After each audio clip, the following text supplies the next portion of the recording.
Nimechoka maisha yale, mama nasema please nirudi nyumbani. Oh mama please. The types of stories that I feel like I need to tell to the world is the story of resilience.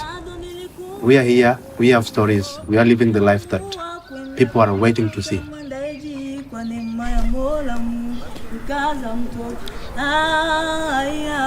We are people with dreams, we're people with goals, we're people who want something to achieve in life.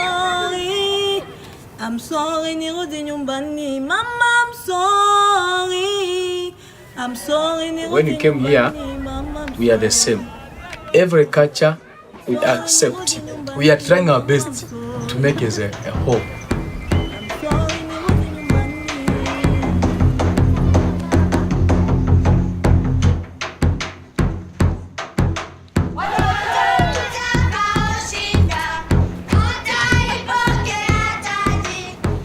Through sport, we can tell people that I'm somebody like you. I want to be like Messi. I want to be like Cristiano Ronaldo.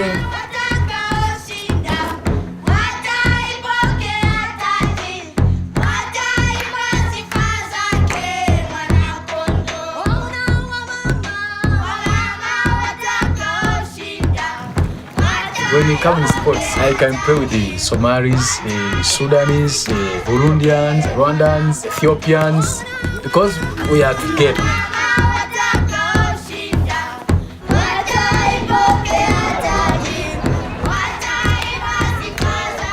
The most amazing thing for Klabu is that it's open for everyone, especially the youth, and doing something that they love.